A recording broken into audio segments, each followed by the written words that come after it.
Okay. So, tell me about your faith journey. Oh, goodness. Well, it started many, many years ago. But there's one thing that I think is important, and I was thinking about that today. I had cancer. I had a little bitty size, the size of that diamond. It was really small in my breast. And they said, well, we really need to take it off. And this was like 13 years ago. I was still younger. I still enjoyed going swimming, wearing a bathing suit. And I said, And so I made a bargain with God, which you're not supposed to do. You're not supposed to do that. You don't make a bargain ever with God, but I did. And I said, I'll let you take both of my breasts because of the cancer if you'll give me some curls in my hair and let it be the same color it is for a long time. Now, I am 79 years old. Take your hat off, Dan. Dan and her, you look at both of them and look at my hair. And I don't do anything to it. And so that was my bargain with God. And He gave me a few little curls. And He gave me my hair almost the same as yours. It used to be like yours. But it's getting some highlights in it now. And I know you're not supposed to do that. But I did that. And I'm sure my mama and my daddy and my grandparents would have said, oh no, you shouldn't do that bargain. You don't do that with God. But I did because it was I believe that He would do things to help me get through this situation. And I've relied on Him for many a year, from I guess my age, whenever I was about your age. I was raised in this church. I apparently was making too much noise one Sunday and got taken out to the back in the narthex and got paddled and brought back in with tears in where everybody heard me. And so I've been around in this church for a long time. I remember when this was built, this part of the building was built. I remember when the old sanctuary was there. But I rely on God. I rely on my Bible. I read it often. I rely on my cross. When things get a little rough, I kind of get a hold of my cross, and I kind of feel like He's got His arms around me. And I mean the capital E. He's got His arms around me. So, okay. Okay. Second question, how did you become involved at FPC? Well, I guess I had no choice as a child, but I attended Sunday school.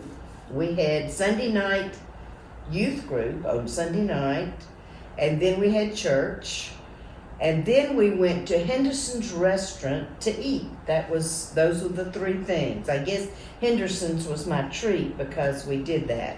And so we did that with a lot of folks from the church.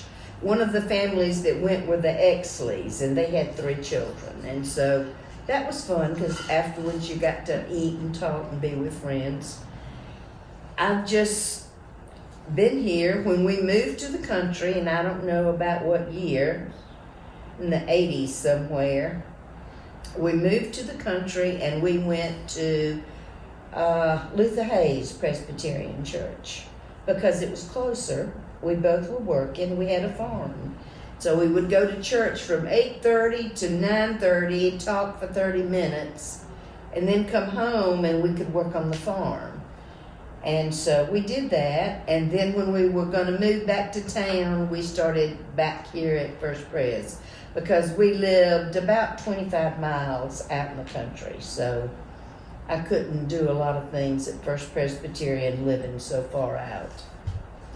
And so when we moved back here to town, I've just been involved with the church, and I plan to be involved in the church for the rest of my days. Okay. Third question, what do you love about our congregation? Oh, goodness, yeah. I love a lot of things. First of all, I didn't know how two women preachers were going to do, but I fell in love with both of them.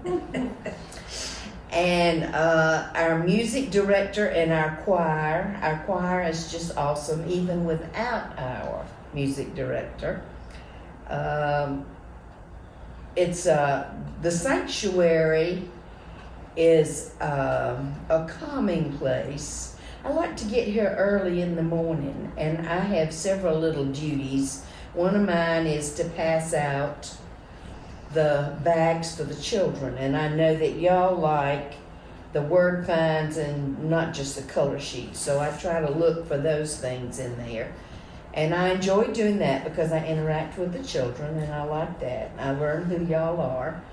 And then I do the devotional books, and so I do that for folks. And so I enjoy those responsibilities. I'm in Circle, so I go to Circle on Tuesday mornings once a month, which I couldn't do out in the country because I would be too far from Jack, from my husband, and I couldn't leave him that long because he's sick. So, and I just do what I can do. I love the soul feast. I love getting around the table and talking and seeing everybody. Okay. Fourth question. How have you served in the church over the years? Well, I kind of went over that when I was doing that, but I also have been an elder. I've done the Sunday school. I was Sunday school superintendent. I've been Women of the Church president. I've been Women of the Church circle chair. I helped start there was no 3 and 4 year old Sunday school class. If you were 4-year-old and younger, you stayed in the nursery for Sunday school. That's just the way it was. And so Eleanor Scarborough and I helped start Sunday school class for 3 and 4 year olds. And so that was a good thing. Mary Bollinger played the piano, and Catherine Berry helped in there some. And that was, oh goodness gracious, that was 53 years ago, I guess, somewhere around there, because I had a daughter that was in there, and so was Miss Eleanor's daughter. And then I started the Christmas tree. I had gone to Ohio, and my aunt had a card table set up, and she was making Christmas. And so I said, what are those, and what are you doing? And so she shared with me the message of what a Christmas is. And so I said, I would love to borrow your idea. And that was before computers. That was also about 50 years ago. And so some of those Christmas that you see on the Christmas tree are close to 50 years old. I understand that there might be in the works for you guys to make Christmas sometime before Christmas, so that would be good, because I can go up to the Christmas tree and I can say, oh, I remember, I made that one, or so-and-so, Miss Katie made that one, Betty Robinson made that one, Helen Exley, oh, she took that one home, she made that one. Mm-hmm. And then I also came home with the Advent wreath idea also. And when I went to Sherwood's, I said, I need, and they said, I don't have anything. And so I said, okay. So I just got some Oasis and took it home and got a dish, got a pie pan, a pizza pie pan. Mm-hmm. And I made my first one at home like that with the candles, but they weren't the candles that you were supposed to use. You know, with the Advent wreath, you have certain greenery you're supposed to use, and it has meanings, and then you have certain candles that mean things. So I did that, and then when we got Neely, she wanted to change that. So we changed it, and I had to go and get a new container, and so it's a little different, but it's worked out real well. We still use the same philosophy of the ivy and the berries are go along with the blood of Jesus. So all of that. And Catherine is real good about making copies of what all those things mean and put them in the bulletin. So, and as you can tell, I'm a gift of gab also. Last question. What advice would you give a person new to faith or church? Oh, goodness, that's a tough one.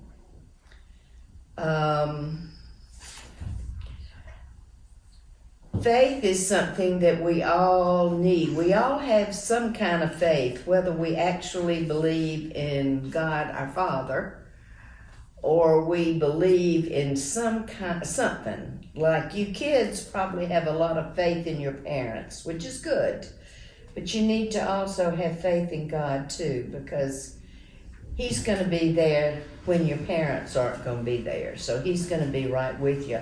And just like if you get in, I hold my cross sometimes when I get a little nervous about something, or if I get lost and I don't know where I'm going, or I forget where I'm going, then I'll hold my cross and I feel like that God's closer. So He's a protector.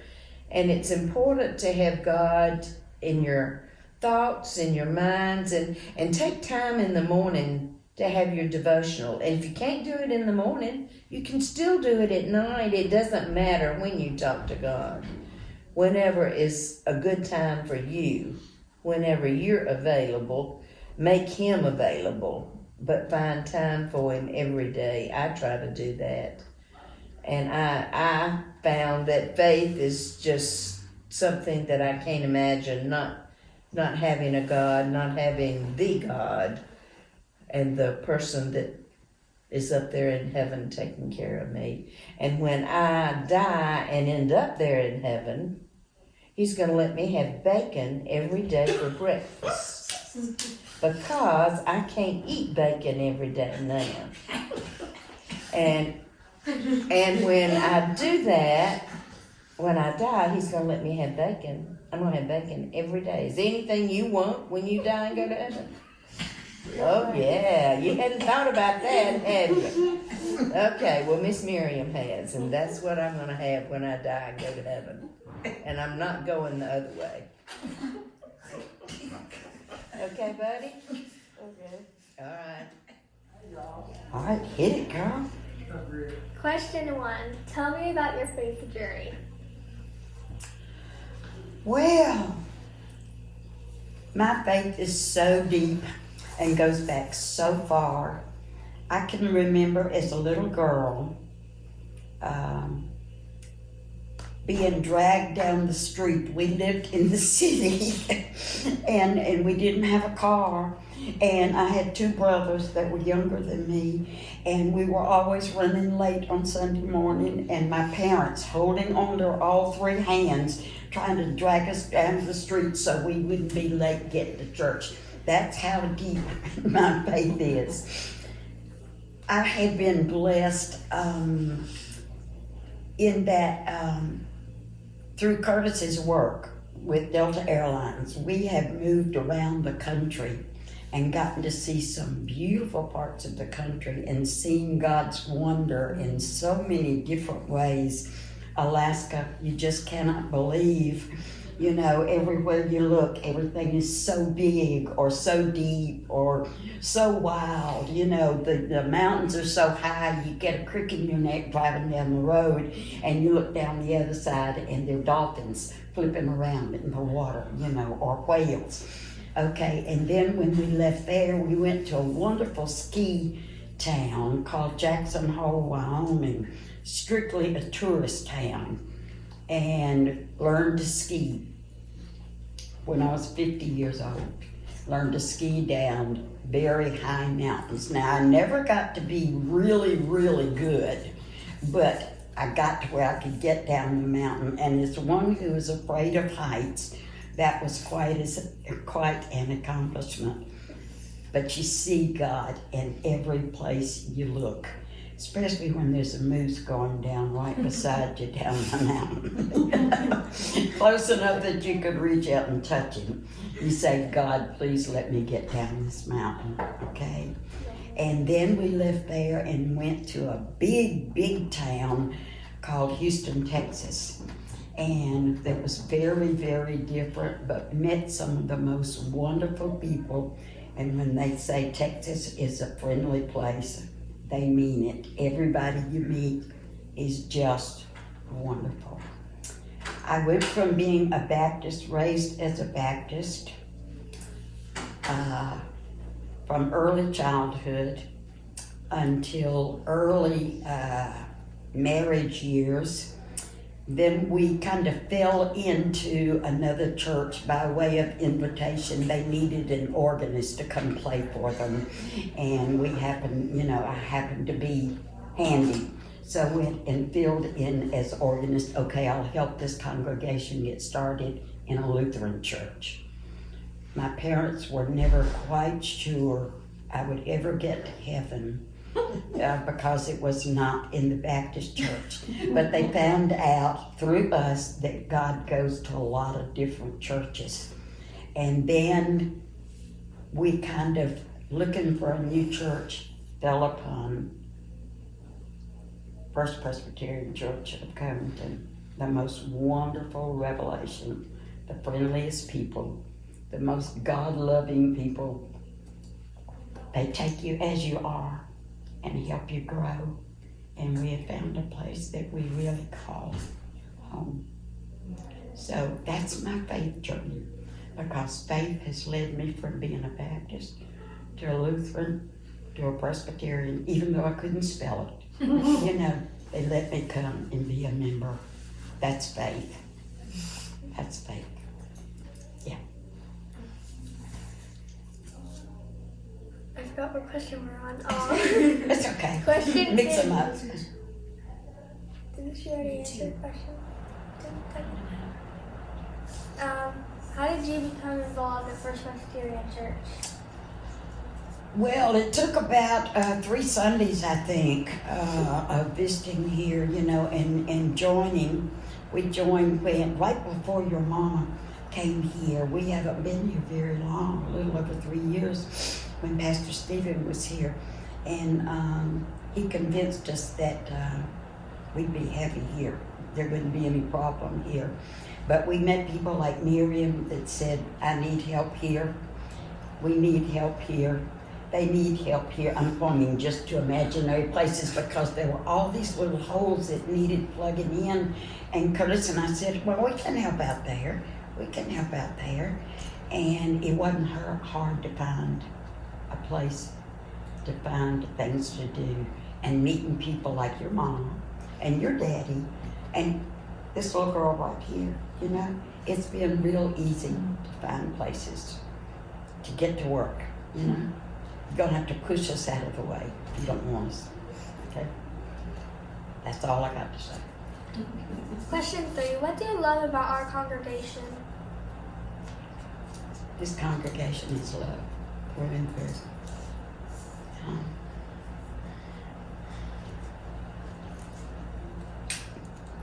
They take you as you are and use you for what you've got. Excuse me, I get teary-eyed.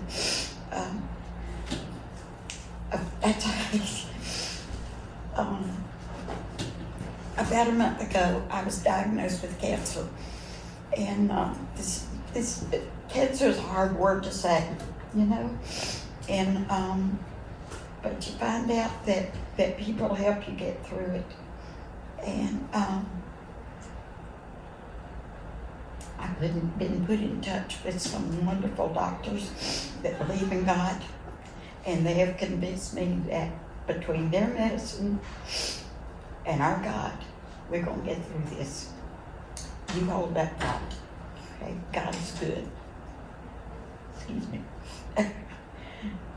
I'm not sad because I have cancer. It's just that it brings so many thoughts of love. Everybody's been so wonderful about this whole situation and reaching out with a hug. And that's what brings tears to my eyes. They're happy tears. They're happy tears. Next question. Question 4. How have you served in the church over the years? Oh my goodness. Well, I've taught Sunday school. I've led choirs, children's choirs, and adult choirs. I've taught handbell choirs. I've been a church organist for 45 years. Arthritis has kind of taken hold of my hands, and so I don't play instruments much anymore. They just don't sound real pretty when I try to play anymore. But I still love music, and we are so blessed with wonderful musicians in this church that it's easy to sit back and listen for a change. Question 5. What advice would you give to a person new to faith or church? Believe with your whole heart that God is there all the time, anytime, no matter what the situation. And if you truly believe you can do anything, you can be anything, you are everything in the eyes of God. And don't ever forget it. Okay. Okay, so that was the last question, but I have another. Oh, goodness. Okay. Whatever happened to that moose? Is he okay? He saw the way I was skiing and it scared him down the mountain, trust me.